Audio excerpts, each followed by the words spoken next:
Puji Tuhan kalau pagi ini kembali kita boleh beribadah. Kita diberikan kesehatan, diberikan kekuatan karena kemurahan Tuhan. Kita mau bersyukur pagi ini, kita mau menaikkan pujian. Kemenangan terjadi di sini karena saya percaya ketika kita datang beribadah kepada Tuhan, Tuhan hadir dan kita percaya Tuhan memberikan kemenangan, kesembuhan, kelepasan. Amin. Amin. Puji Tuhan.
Sungguh-sungguh kita mau menyembah Tuhan.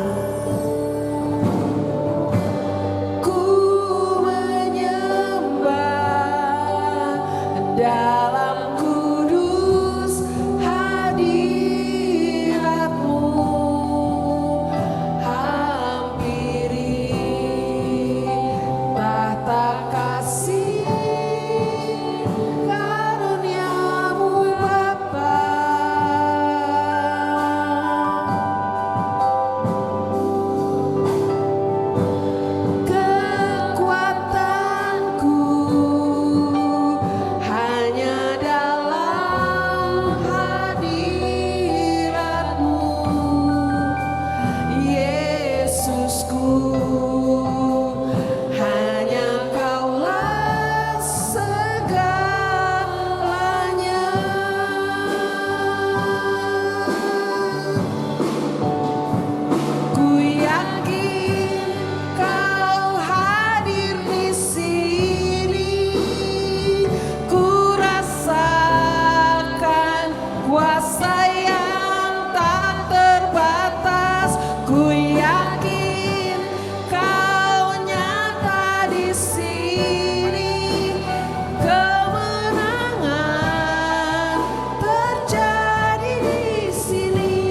yakin Kau nyata di sini, kemenangan terjadi, kesembuhan terjadi di sini, kelepasan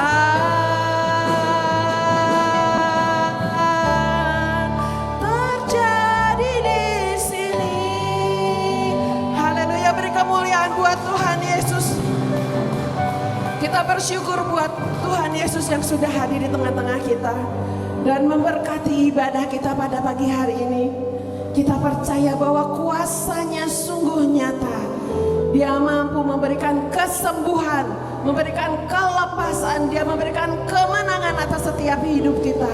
Dan kita percaya bahwa tidak ada Allah yang seperti Yesus, yang sanggup menolong, yang sanggup melepaskan.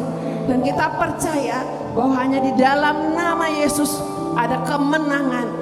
Kita percaya bahwa pagi ini kita adalah anak-anak yang diberkati, umat Tuhan yang diberkati, karena kita sudah diberikan kesehatan, diberikan kekuatan, diberikan kemampuan untuk beribadah di tempat ini. Dan kita juga percaya bahwa setiap saudara-saudara kita yang di rumah, yang sedang beribadah online, mereka juga menerima berkat yang sama yang daripada Tuhan. Dan mari saat ini kita mau sungguh-sungguh meninggikan Allah kita. Kita memuji, membesarkan Allah kita. Haleluya, amin. Mari bangkit berdiri, kita mau bersuka cita pagi hari ini. Kita mau datang ke bait-Nya.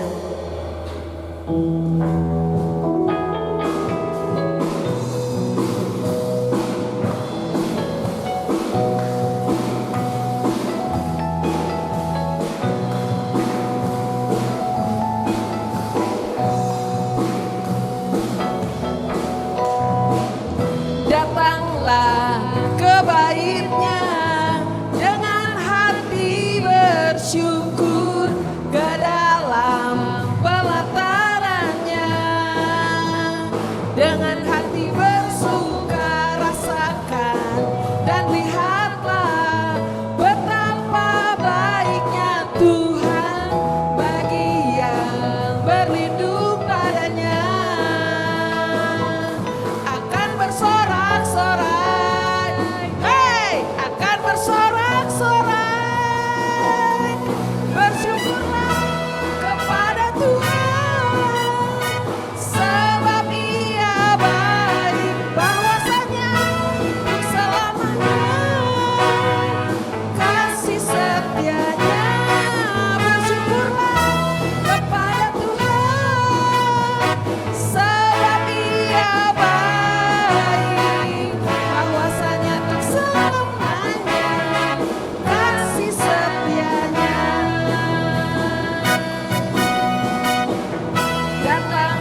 sangat baik.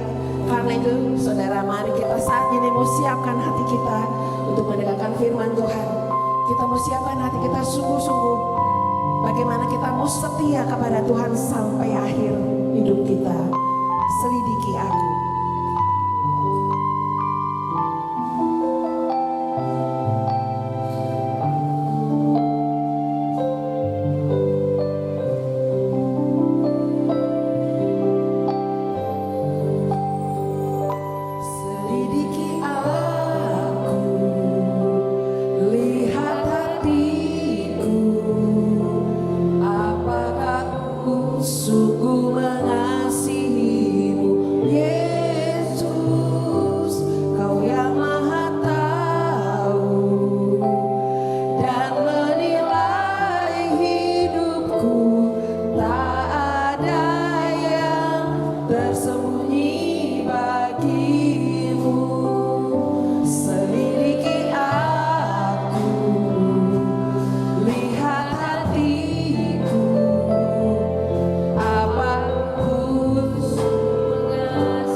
Kami mau berjuang sampai akhir Tuhan, untuk tetap setia mengiring kepada Engkau Tuhan.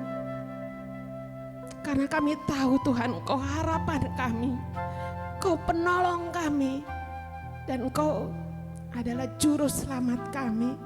Dan kami percaya Tuhan, hidup kami ada di dalam tangan kuasa-Mu.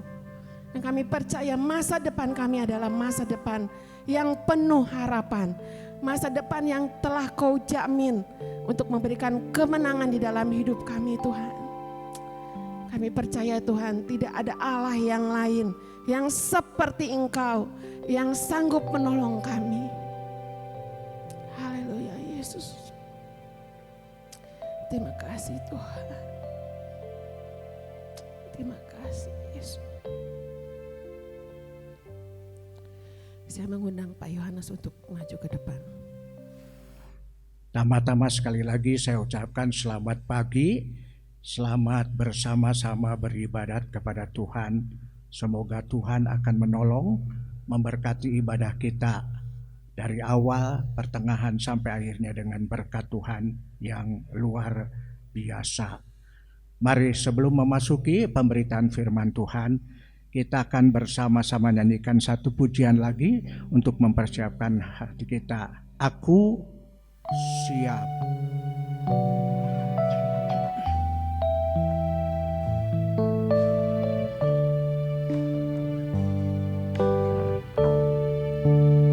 Aku siap,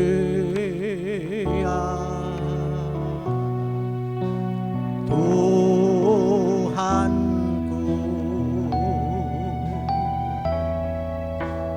segenap diriku serahkan, ku siap.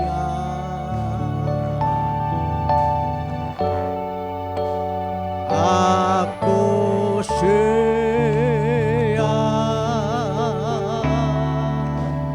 Tuhanku,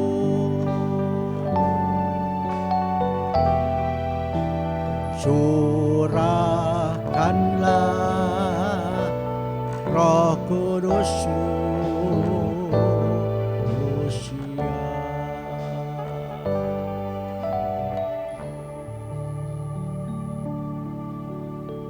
Saya minta Saudara Yudi berdoa untuk pemberitaan firman Tuhan pada pagi ini. Mari kita berdoa. Bapa kami di dalam surga, Bapa yang kami panggil di dalam nama Tuhan Yesus. Engkau Allah yang menjadi juru selamat kami yang percaya Bapa. Kembali kami datang pada pertengahan ibadah ini Tuhan dengan ucapan syukur dan terima kasih Bapa untuk berkat dan kasih setia-Mu yang ajaib bagi kami semuanya Tuhan. Kami bersyukur juga diberi kesempatan untuk kami beribadah pagi ini Tuhan, menikmati kasih rahmat-Mu yang baru hari ini Tuhan. Dan biarlah Tuhan Allah akan memberkati setiap kami yang hadir Bapa, terutama untuk Bapak Gembala Sidang yang akan menyampaikan firman Tuhan saat ini. Dan biarlah firman yang akan disampaikan berasal daripada Engkau Bapa. Kau urapi hamba-Mu ini dengan hikmat akal budi, bahkan marifat yang daripada Engkau Yesus ya Tuhan, menyertai hamba-Mu ini Tuhan. Berikan kekuatan yang daripada Engkau Bapa untuk setiap penyampaian firman Tuhan ini.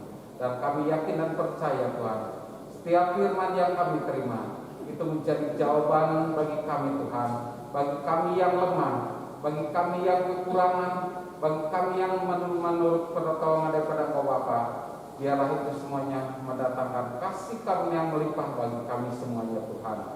Pagari ruangan ini dengan kuasa Roh Kudus daripada Engkau Bapa, agar kami tetap terfokus menikmati kasih daripada Engkau Bapa, menerima firman yang disampaikan oleh hamba-Mu Bapa. Terima kasih Bapa, di dalam nama Tuhan Yesus kami telah berdoa ucap syukur. Amin. Amin. Kita akan bersama membaca satu ayat dari Kisah Para Rasul 20 ayatnya yang ke-35. Kisah Rasul 20 ayat 35. Dalam segala sesuatu telah kuberikan contoh kepada kamu, bahwa dengan bekerja demikian kita harus membantu orang-orang yang lemah dan harus mengingat perkataan Tuhan Yesus. Sebab Ia sendiri telah mengatakan, adalah lebih berbahagia memberi daripada menerima. Amin. Sampai di sini dulu pembacaan firman Tuhan. Pagi ini kita bersama-sama belajar firman Tuhan dengan satu tema. Terlebih baik, terlebih berkat memberi daripada menerima. Sekali lagi, terlebih berkat memberi daripada menerima. Saudara, manusia adalah ciptaan Allah yang paling sempurna. Tuhan memberikan kepada kita jasmani untuk menikmati kehidupan yang Tuhan berikan kepada kita. Lebih daripada binatang-binatang atau ciptaan yang lain, diberikan secara luar biasa kepada manusia menikmati anugerah Allah. Ya, jasmani dan kemudian yang tidak nampak dengan mata kepala ini, yaitu yang sifatnya rohani. Mulai dari keselamatan, pengharapan, dan kehidupan kekal itu adalah anugerah Allah yang luar biasa yang Tuhan sudah berikan dalam kehidupan kita sebagai manusia ini. Satu hal yang luar biasa. Jasmani untuk kebutuhan hidupnya. Misalnya sandang, pangan, dan papan. Saudara mengerti, sandang, pangan, dan papan itu adalah kebutuhan hidup manusia secara lahiriah. Sandang, pakaian, dulu memang manusia tidak berpakaian seperti Adam dan Hawa, ya. Diciptakan mereka dalam keadaan seperti itu. Kemudian ketika matanya terbuka karena berbuat satu hal yang tidak berkenan kepada Tuhan, dia sadar bahwa keadaannya tubuhnya telanjang. Lalu dia coba mengatasi keadaannya itu dengan cara apa, saudara? Membuat pakaian dari daun-daun. Biasanya kalau Allah berseru memanggil mereka, mereka langsung datang menghadap. Berjalan bersama-sama di Taman Eden dengan Allah, berbincang-bincang. Tetapi sejak kejatuhan dalam dosa ini, mendengar suara Allah langsung mereka bersembunyi. Dan mereka menyemat daun-daun dari pohon-pohon yang ada di sekitarnya ini, membuat pakaian. Karena mereka tidak ingin ketelanjangannya dilihat oleh orang. Itu keadaan yang terjadi karena ketidaktaatan ini. Nah, tapi Allah ini Maha Kasih. Ya, Allah Maha Kasih. Kemudian kita melihat secara rohani, semua mengetahui selain tubuh ini yang bisa menikmati anugerah Allah, pemberian Allah dalam kehidupan ini, makan, pakaian, dan sebagainya. Tuhan memberikan juga satu hal yang tidak nampak tapi bisa dirasakan oleh kehidupan kita. Yang paling indah yaitu damai, sejahtera, sukacita surgawi. Pengharapan yang diberikan oleh Tuhan, ya tidak diberikan oleh Tuhan kepada makhluk yang lain, hanya kepada manusia. Satu kehidupan yang kekal. Jadi setelah berakhir hidup ini masih ada satu kehidupan yang kekal yang akan kita nikmati jikalau kita melaksanakan apa yang menjadi kehendak daripada Tuhan. Jadi apa yang diberikan oleh Tuhan kepada kehidupan kita ini sangat-sangat indah. Tidak bisa dinilai dengan apapun juga. Dan Tuhan, firman Tuhan mengatakan, terlebih berkat memberi daripada menerima. Tapi saya tidak akan mengajarkan tentang memberi yang dilakukan oleh manusia secara daging. Kita melihat keadaan zaman sekarang ini dari seluruh dunia ditayangkan di televisi. Bagaimana manusia melakukan hal-hal yang lahiriah itu.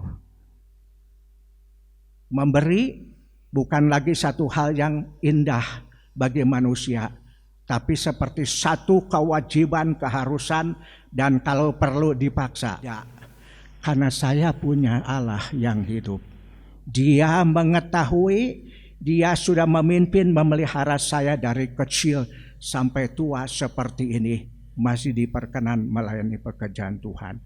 Saya melihat luar biasa kasih dan pemeliharaan Tuhan. Bayangkan dari kerusuhan tahun 47 ini. Tahun 47 di kampung kerusuhan ini. Umur saya masih kecil, belum sekolah.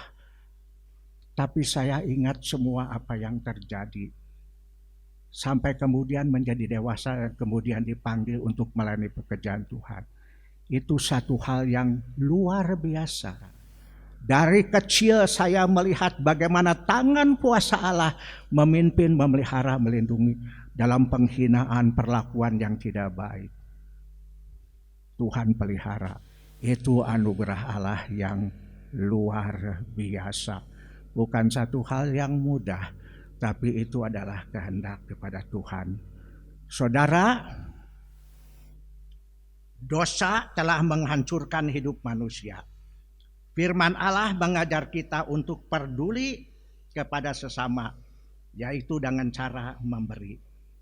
Memberikan bukan hanya dalam bentuk materi saja, tetapi kebutuhan rohani juga, yang istimewa kebutuhan rohani. Pemberian kita akan menjadi berkat kalau melakukannya dengan penuh kasih. Kita diciptakan oleh Allah secara jasmani dan rohani dan kehidupan yang indah. Dan Tuhan ingin supaya kehidupan ini digunakan dengan sebaik-baiknya. Peduli kepada orang lain dengan cara memberi. Berbicara dengan memberi ini, saya tidak bisa memberikan komentar apapun terhadap apa yang terjadi di dalam dunia ini.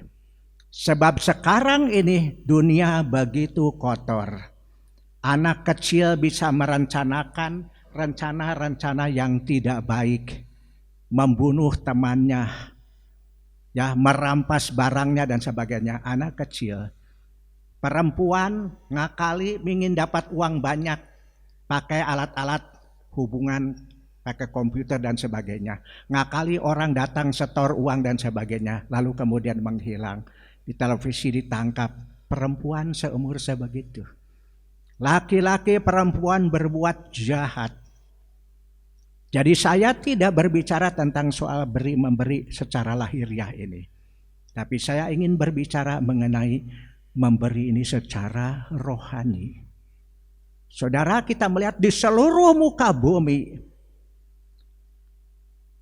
Kita melihat kenapa Rusia menyerang daerah yang kecil sampai porak-poranda.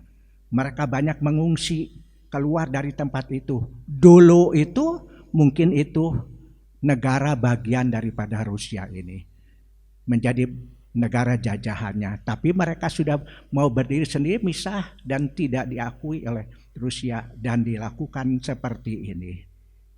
Itu dunia. Jadi bagaimana kita mengajar mereka memberi, sebab mereka tidak mengerti sama sekali tentang memberi sesuai dengan kehendak Tuhan. Tapi saudara, firman Tuhan mengajar kepada kita, Kisah Rasul pasal 20 ayat 35 ini. Terlebih berkat memberi daripada menerima. Ayat ini adalah firman Tuhan, dituliskan oleh seorang namanya Paulus. Siapa Paulus itu? Sebelum dia dikenal dengan nama seorang rasul namanya Rasul Paulus, dia namanya Saul. Dia seorang ahli Taurat, membenci orang-orang Kristen, bekerja dengan tentara Romawi dari satu tempat ke tempat yang lain, menangkap, menganiaya atau membunuh orang-orang Kristen. Itu namanya Saul. Orang Farisi, sama bangsa Yahudi, dia melakukan itu, ya, karena ambisinya belum mengenal Tuhan secara pribadi. Satu hari Saul bersama dengan tentara Romawi datang ke daerah Damsyik atau Damaskus, dan dia akan menangkap orang-orang Kristen, membunuh atau memenjarakan mereka. Dan waktu mereka sampai di satu daerah namanya Damsyik ini, ya mungkin sudah agak malam, tiba-tiba dari langit itu muncul terang yang besar. Ya, terang itu jatuh ke atas kehidupan mereka, rombongan itu, sehingga mereka kemudian tersungkur di sana. Kaget, begitu hebat sinar itu, terang jatuh kepada mereka dan tersungkur. Dan Saul yang menjadi biang keladinya untuk membunuh orang Kristen ini, dia tersungkur di sana, matanya menjadi buta. Dia tersungkur sana. Dan mereka mendengar satu suara dari langit mengatakan, Saul, Saul, jangan kamu menganiayakan. Ya, jangan mengusik orang-orang yang percaya. Ya, kamu tidak akan berhasil menendang duri, ya. Sia-sia kamu menendang duri. Kamu tidak akan berhasil, kamu akan sakit. Tuhan memakai satu perumpamaan. Pedati ditarik oleh keledai atau kuda. Kadang-kadang kalau keledai atau kuda ini ngambak, tidak menurut, dia menggunakan kakinya menendang-nendang ke belakang. Sukarlah bagi kamu menendang kosa. Kosa itu duri. Jadi Tuhan gunakan untuk bicara kepada Saul. Jangan kamu mengganggu kerjaan Tuhan. Sama seperti ya menendang duri. Makin ditendang makin sakit. Kenapa? Ya duri ditendang sakit kakinya. Tidak akan menang. Yang menang duri. Yang luka adalah kaki-kaki kita ini. Ya. Kenapa Tuhan berkata begitu? Ya. Tidak kamu berhasil. Tidak akan kamu mampu melawan Allah. Lalu beberapa hari Saul yang menjadi musuh daripada orang-orang Kristen dan juga musuh daripada Tuhan Yesus ini berada di daerah sana dalam keadaan buta matanya. Kenapa? Karena perbuatan yang tidak berkenan kepada Tuhan. Lalu berapa hari kemudian Tuhan memberikan satu perintah kepada seorang muridnya untuk datang menolong mendoakan Saul yang matanya menjadi buta. Siapa, saudara ingat? Siapa murid yang disuruh oleh Tuhan Yesus dan kemudian pada pertama kali, tidak Tuhan, saya tidak mau pergi kepada orang ini. Sebab orang ini adalah orang yang jahat, pembenci orang Kristen. Siapa namanya? Namanya Ananias, tapi Ananias murid daripada Tuhan Yesus. Dia tidak mau. Dan Tuhan berkata, pergilah, aku akan menggunakan orang ini sebagai orang yang sangat berguna untuk kemuliaan bagi nama Tuhan. Dan nurut ke sana, beberapa hari berada di sana dan kemudian menginjili Saul ini. Dan Saul bertobat. Bertobat, percaya kepada Tuhan. Dia menghentikan perbuatannya menganiaya orang Kristen. Apa langsung jadi rasul? Tidak. Sejarah gereja menceritakan Saul setelah dia bertobat hari itu, dia pergi ke padang belantara Arab. Berapa lama dia mengasingkan diri? 3 tahun lamanya. Alkitab tidak menceritakan setelah 3 tahun dari tanah Arab ini dia mungkin berada bersama-sama dengan Tuhan dan secara otoritas dia dibimbing, dibina, dibentuk oleh Tuhan dan kembali ke Yerusalem. Bertemu dengan murid-muridnya, memperkenalkan diri dan kemudian bersama dengan murid-muridnya memberitakan firman Allah. Dari satu tempat ke tempat yang lain memberitakan firman Allah dengan hati yang tulus, hati yang penuh kasih. Aman pemberitaannya? Tidak. Sekarang dulu orang Farisi yang menyuruh dia melakukan kejahatan, sekarang orang Farisi mengejar dia, menghancurkan setiap usaha-usaha dia lakukan. Dia pergi ke satu tempat setelah menginjil, membangun satu gereja, dia pergi, orang Farisi datang ke sana menghasut supaya tidak mempercayai Rasul Paulus, pergi ke tempat yang lain. Itu yang dilakukan. Tetapi Rasul Paulus yang sekarang sudah mengenal siapa Yesus ini, nah menjadikan Yesus sebagai teladan di dalam kehidupannya, di dalam hal memberi ini. Rasul Paulus tidak mengajar memberi dalam bentuk materi. Dan apa yang harus diberikan Kalau misalnya pada hari-hari raya dan sebagainya, hadiah. Dalam bentuk uang dan dalam bentuk yang lain. Ya, pasti dia beli itu, seperti itu. Dan dunia itu berbuat seperti sekarang ini. Tapi yang diberikan oleh Paulus bukan itu. Sebab itu sifatnya duniawi, lahiriah, yang sifatnya sementara, tidak membawa kekekalan bagi kehidupan manusia.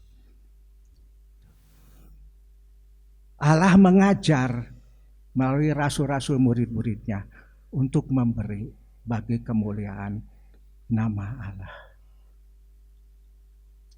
Di dalam pelayanannya Rasul Paulus dari satu tempat ke tempat yang lain dengan penuh tantangan, penuh dengan penderitaan. Dia tidak pernah melakukan hal-hal yang lahiriah, mencari untuk kepentingan diri sendiri. Dia tidak pernah menuntut materi dalam pelayanannya. Dia dengan tulus melakukan apa yang Tuhan kehendaki. Terlebih berkat memberi daripada menerima. Dia gunakan seluruh hidupnya, diberikan untuk kemuliaan kebesaran bagi nama Tuhan tanpa tuntutan. Saudara, di akhir zaman ini, dalam urusan gereja sekalipun, tidak luput gereja dari orang-orang yang mencoba bermegah diri dengan memberikan sesuatu kepada orang lain. Waktu saya berusaha mengatasi masalah gereja ini, mengumpulkan uang dan sebagainya, seorang datang kepada saya berkata demikian, mau saya kenalkan Anda dengan seorang cukong. Tahu saudara cukong? Orang yang kaya, orang yang punya duit. Itu banyak di akhir-akhir zaman ini dia menggunakan kekuasaan uangnya ini untuk mengandalkan seseorang. Jangan heran kalau di akhir zaman ini banyak gereja yang sifatnya duniawi. Dulu ada 2 orang suami istri datang ke kebaktian ini di sini. Sekarang kembali lagi ke Taman Kopo. Dia sempat berbicara kepada saya, Om, lucu ya, ada gereja di sana. Itu bosnya itu. Bosnya di dalam gereja itu ada bosnya. Jadi ada pendeta, ada bosnya. Itu kalau pendetanya tidak mau mengikuti kemauan mereka, dia diperlakukan dengan cara yang tidak pantas. Dibatasi soal keuangannya dan sebagainya. Dibiarkan supaya dia menderita. Itu bosnya. Datang kepada saya, mau dikenalkan dengan seorang bos. Nanti dia yang akan mendirikan bangunan ini. Enak ya? Ada orang datang menggunakan uangnya mendirikan bangunannya ini untuk saya. Begitu. Tapi saya bukan orang yang seperti itu. Saya belajar firman Tuhan dari muda sekali. Dan tidak mudah untuk menerima suatu pemberian daripada orang tanpa dalih. Kata saya menjawab, bukan berkata baik, pertemukan dengan saya, tidak. Saya jawab dengan tegas kepada orang itu. Dan setelah itu, saya akan menjadi budak dia. Memperlakukan apa yang menjadi kemauan dia. Saya diperlakukan sebagai budak. No. Saya pernah datang ke bank, ada anak rohani saya bekerja di bank. Saya berkata kepada dia, bisa pinjam uang enggak? Waktu saya kumpul-kumpul, saya coba pinjam uang di bank. Bisa. Nanti dikasih bunga yang paling kecil, Om. Terima kasih. Begitu saya keluar dari kantornya, masih dalam suasana bank, Roh Tuhan berbicara kepada saya, no, tidak ada hutang. Allah yang akan memberikan. Jadi sampai rumah ini selesai, saya tidak punya hutang sama siapapun. Bos itu tidak. Ada yang lain berkata, adakan KKR, nanti saya tolong undang seorang bintang film. Beritahukan, umumkan ada KKR yang datang bintang film. Saya jawab, jemaat kami butuh Tuhan Yesus. bukan butuh bintang film. Apa yang bisa diharapkan dari bintang film kehidupannya duniawi seperti itu?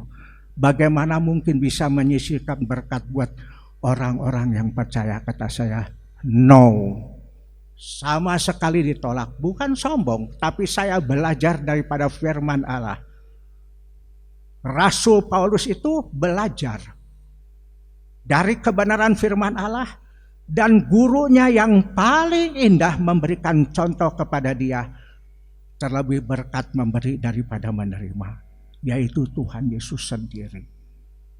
Dia melayani dari satu tempat ke tempat orang lain terus walaupun menghadapi tantangan. Dia tidak pernah memikirkan dirinya sendiri, materi. Ayat ini ditulis ketika Rasul Paulus berada di pantai. Dia berkumpul bersama dengan saudara-saudara seiman. Mereka sejenak mengadakan persekutuan di sana. Mereka bertangis-tangisan, berpeluk-pelukan dengan Rasul Paulus. Sebab itu adalah terakhir saudara-saudara rohani Rasul Paulus bertemu dengan Paulus terakhir. Kenapa terakhir? Sebab Rasul Paulus sebentar lagi bersama dengan tentara Romawi, dia akan pergi ke Roma. Dia ditangkap oleh orang-orang Roma dan kemudian diadili secara pemerintahan Romawi. Itu juga adalah usul daripada orang-orang Farisi dan ahli Taurat. Ditahan. Tapi Rasul Paulus punya satu hal. Apa saudara? Saudara punya surat warga negara enggak? Sudah punya? Syukur. Kalau saudara punya surat warga negara, walaupun saudara etnisnya etnis Cina tapi warga negara Indonesia, surat itu punya hak. Saudara bisa menggunakan, kalau saudara dihalang-halangi, bisa tunjukkan surat ini. Saya orang Indonesia. Saya punya hak sama seperti orang lain. Sebab surat itu juga bukan diberikan begitu saja. Dibeli dengan harga yang mahal. Paulus belajar daripada Tuhan Yesus sendiri. Belajar daripada Tuhan Yesus sendiri. Yang sudah mengorbankan dirinya mati di kayu salib Golgota untuk keselamatan jiwa manusia. Dan sekarang setelah bertemu dan kemudian beribadah sebentar, bertangis-tangisan, naik kapal diantar oleh tentara Romawi. Untuk apa? Naik ke pengadilan Kaisar, sebab dia adalah warga negara Romawi. Warga negara Romawi walaupun dia orang Yahudi, tapi dia punya surat warga negara Romawi. Dia punya hak naik banding. Di bawah diizinkan ke sana. Dan Alkitab mengatakan di penjara dia tidak diperlakukan dengan semena-mena. Ya, dipukuli dan sebagainya, tidak. Bahkan dia diberikan kebebasan di penjara ini membimbing umat. Seorang yang pernah dibimbing di dalam penjara dan kemudian keluar dari penjara menjadi seorang hamba Tuhan. Itu karyanya. Tetapi terakhirnya Paulus harus dipenggal kepalanya. Bukan karena jahat. Mungkin karena desakan orang Yahudi, ya, untuk membunuh Rasul Paulus. Dan sejarah gereja menyebutkan bahwa Paulus dipenggal kepalanya. Ya, dipenggal kepalanya. Tidak disiksa dan sebagainya, tapi terakhir diakhiri dengan dipenggal kepalanya. Tapi tidak menjadi masalah. Sebab jiwanya adalah milik kepada Tuhan, tetap selamat. Itu karya yang luar biasa memberi.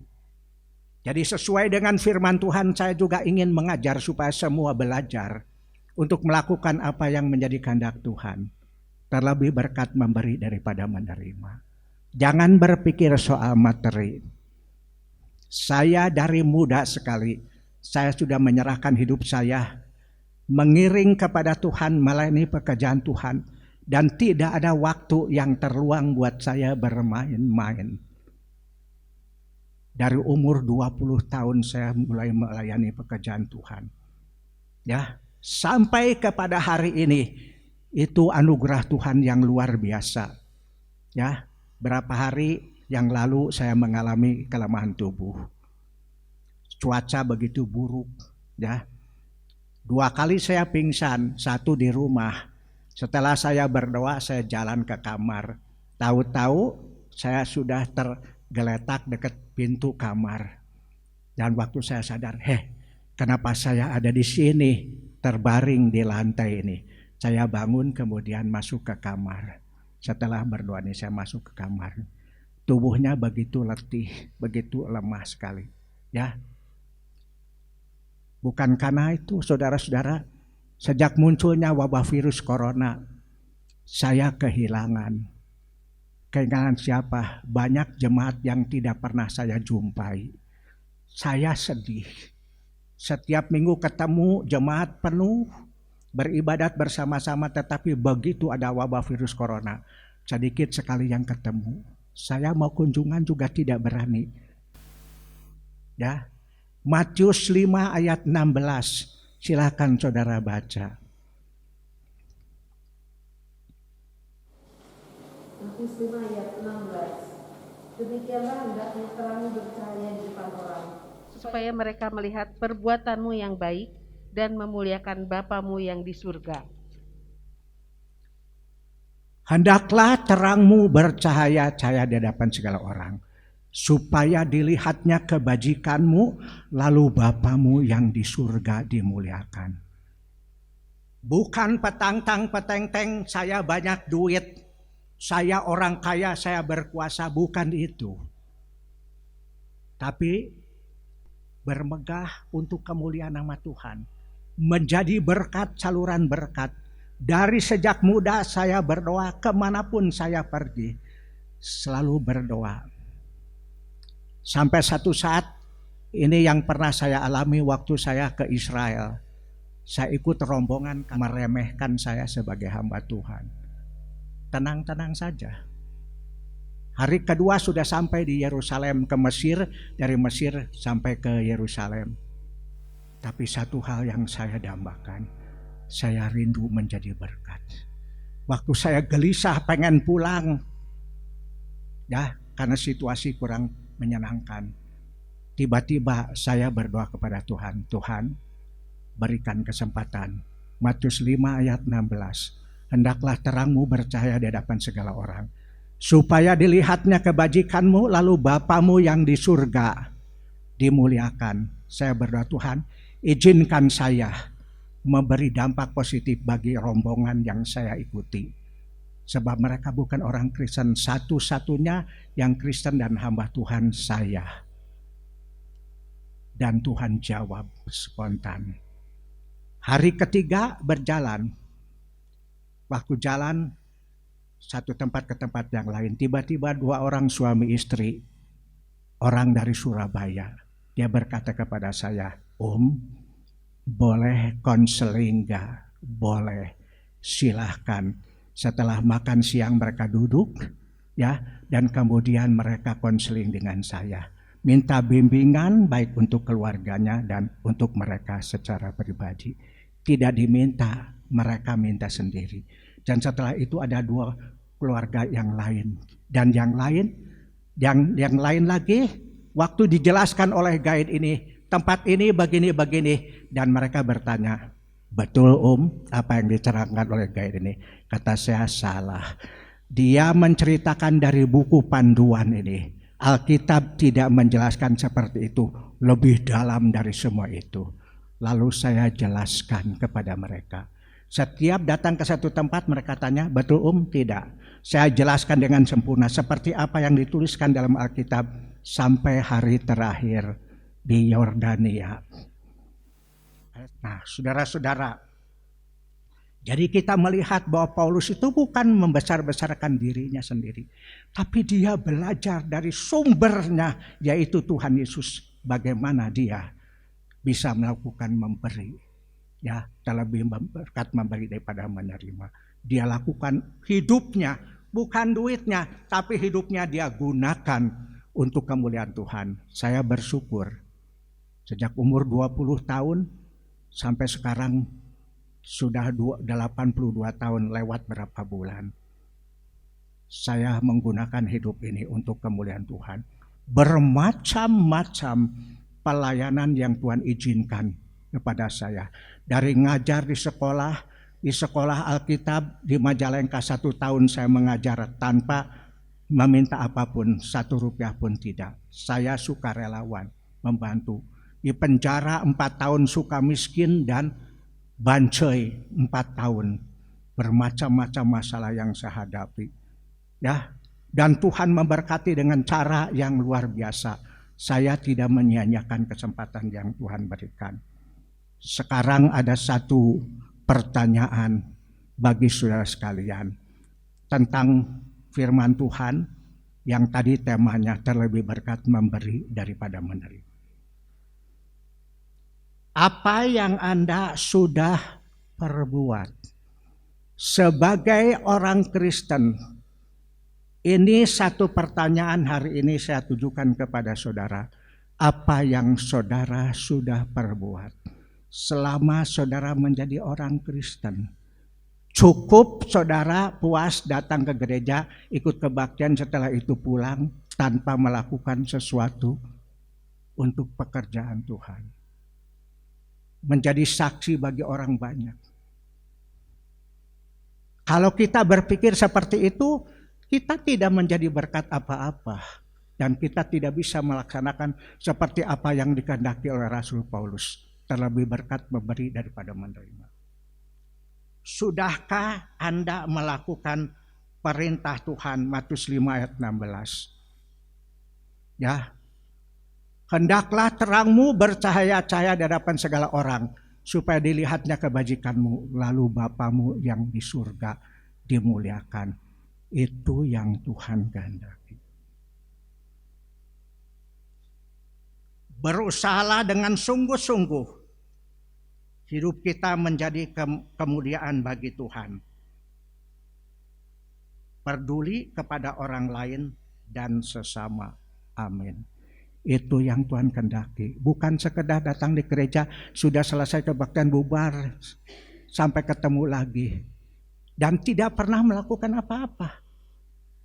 Dan seandainya saya dari muda ini tidak melakukan apa-apa, dan saudara tidak pernah akan bertemu dengan saya berdiri di mimbar memberitakan firman Allah, dan tidak akan mengenal gereja-gereja yang mengundang saya.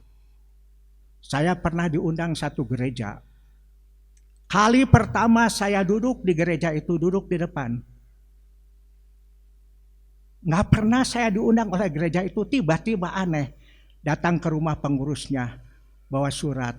Pak, ini ada surat undangan dari gereja, minta saya khotbah di satu gereja.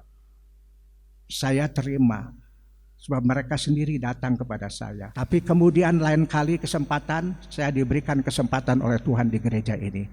Berapa lama saya berkhotbah di sana? 13 tahun. Main-main, hampir setiap bulan, kadang-kadang 1 bulan 2 kali. 13 tahun. Saya tidak nyarekan, tidak menegur, harus begini, tidak. Melalui kebenaran firman Tuhan, bagaimana menyelesaikan masalah ini perlahan demi perlahan dengan penyerahan kepada Tuhan. Semua terjadi dengan aman, dengan baik. Bukan 1-2 gereja. Saya sengaja dikirim oleh Tuhan ke berbagai gereja dalam masalah, tapi Tuhan memberkati luar biasa. Nah, bagaimana dengan kehidupan saudara? Saudara rindu menjadi berkat, kemuliaan bagi nama Tuhan. Ada masalah di luar yang saudara hadapi, perlahan-lahan sudah berdoa, minta bimbingan supaya bisa menjadi berkat. Kalau ada orang yang bermalas-malas ya, sakit sedikit tidak mau datang ke gereja dan sebagainya, saudara doakan supaya mereka tetap setia kepada Tuhan. Saya rindu dalam keadaan yang tidak sehat, saya tetap berada, sebab saya berpikir Tuhan, saya ingin sampai terakhir. Kalau saya dipanggil pulang sampai terakhir, saya bisa kumpul dulu dengan jemaat. Setelah selesai, saya pulang ke rumah Bapak. Jadi tidak ada sedikit pun perasaan takut. Ya, jadi kita mesti peduli kepada orang lain. Dan apa yang sudah saudara lakukan, Tuhan tetap menghendaki kita. Tidak usah berkata, saya mau bukan sekolah teologi, bukan pendeta dan sebagainya. Tidak. Allah memakai sesuai dengan keberadaan kita. Tidak bermegah-megah. Ya, tapi dengan kuasa Tuhan dan urapan kuasa kudus, Tuhan memberi. Nanti Tuhan sendiri yang melengkapi. Saya tidak pernah berpikir waktu saya masih muda, saya kemudian melayani pekerjaan Tuhan dilengkapi oleh Tuhan dengan satu karunia yang luar biasa. Karunia membedakan roh dan karunia iman. Dua ini jadi satu kekuatan yang luar biasa untuk mengusir kuasa kegelapan. Dan saya baru sadar ketika saya diberi karunia oleh Tuhan seperti ini. Tidak pernah berpikir semua itu diberikan karena Tuhan yang mengetahui apa yang kita perlu. Gak usah takut. Dengan apa yang ada, saudara belajar untuk berbagi bagi orang lain supaya mereka bisa mengenal Tuhan dan sungguh-sungguh bisa menjadi berkat kemuliaan bagi nama Tuhan. Amin. Semoga Tuhan memberkati.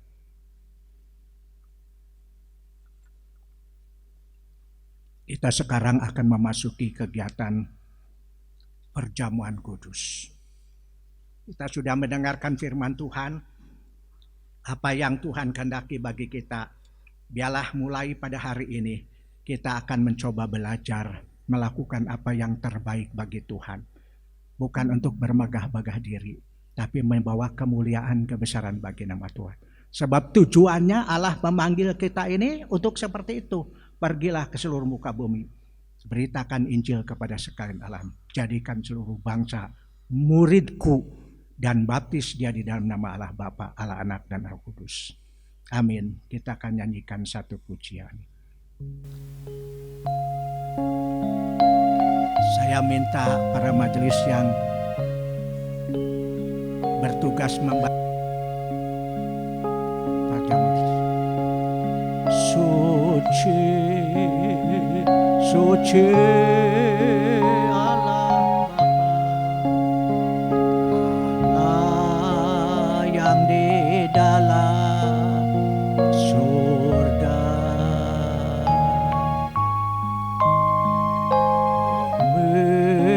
melangit tunjuk kuasanya, pandang saja padamu.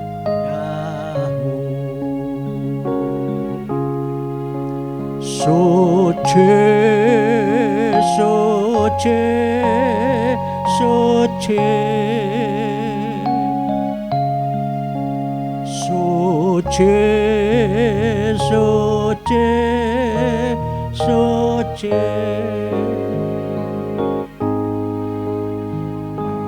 Mari Tuhan sucikanku.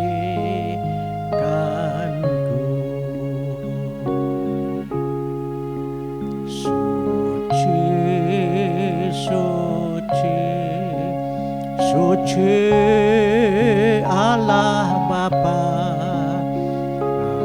Allah yang di dalam surga,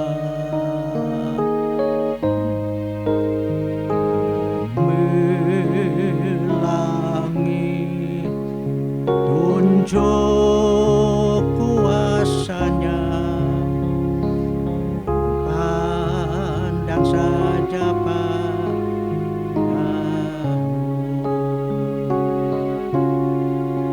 Suci, suci, suci, suci, suci, suci. Mari Tuhan sucikanku.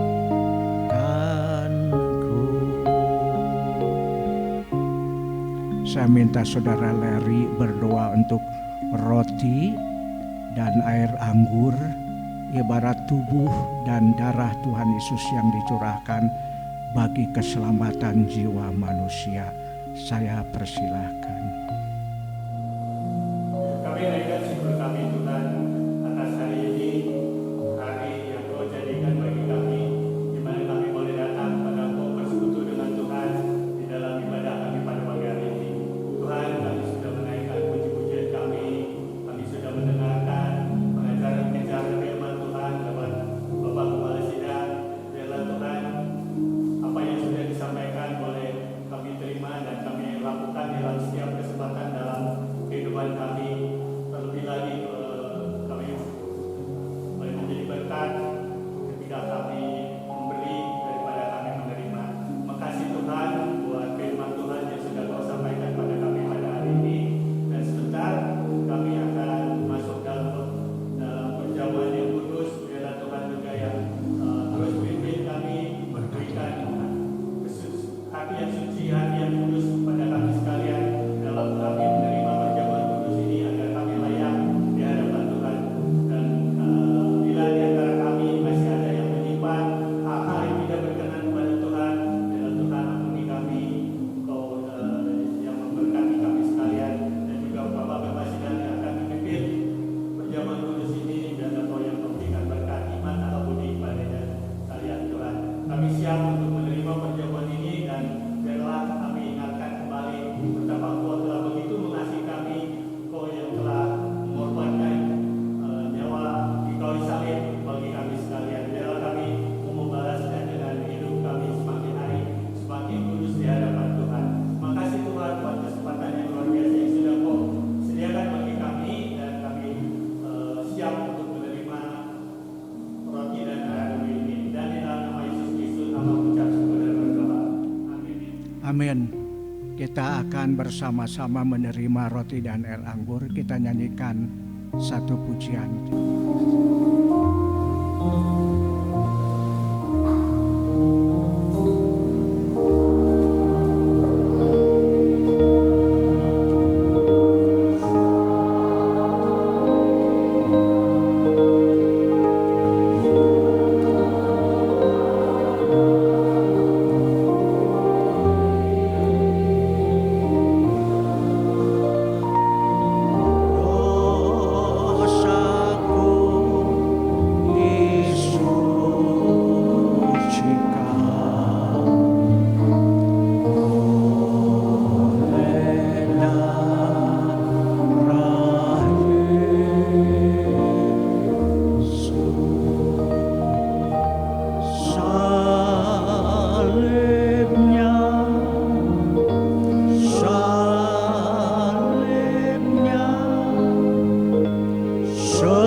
Jemaat akan bangkit berdiri dan dengarlah firman Allah.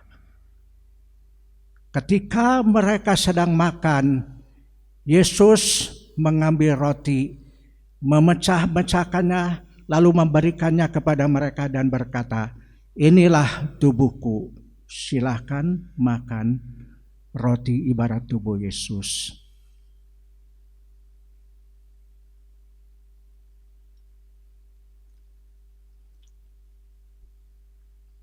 Sesudah itu Yesus mengambil cawan, mengucapkan syukur dan memberikan cawan itu kepada mereka dan berkata, "Inilah darahku yang sudah dibagi-bagikan bagi orang banyak untuk keselamatan jiwa kami." Silakan saudara minum air anggur ibarat darah Tuhan dalam nama Yesus.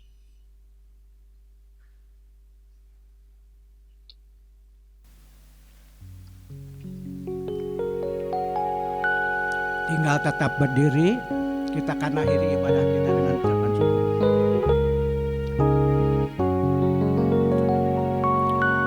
Terima kasih, oh Tuhanku, buat keselamatan jiwaku. Terima kasih buat cintamu, rahmat heran kaya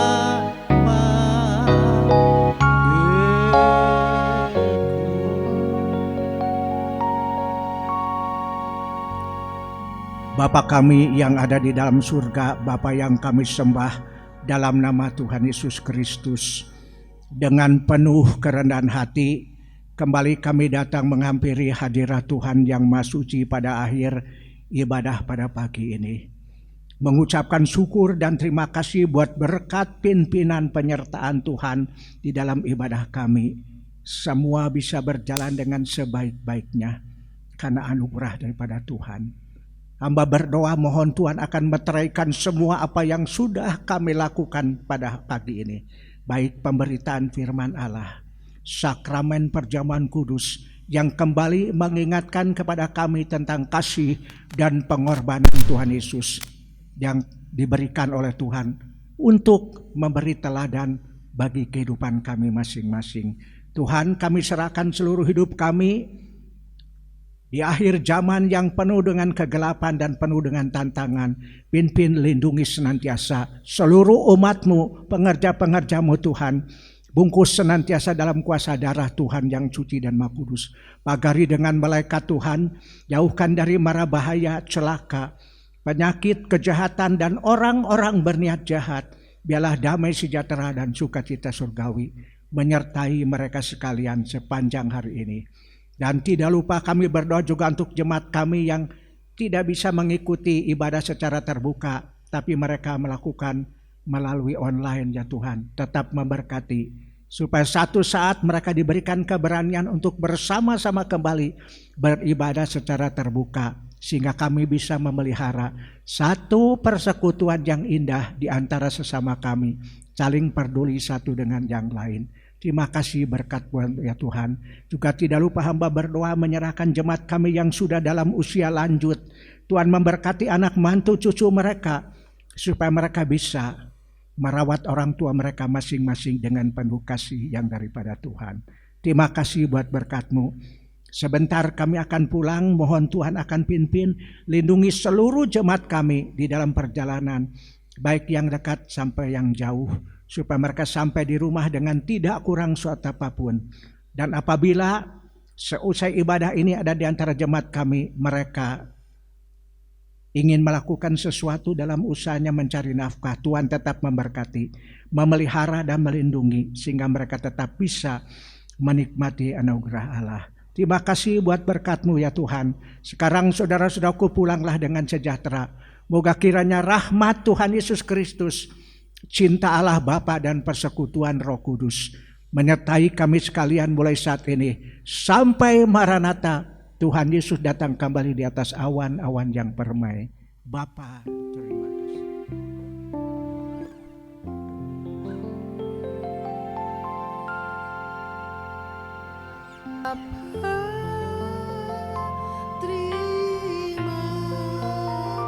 kasih.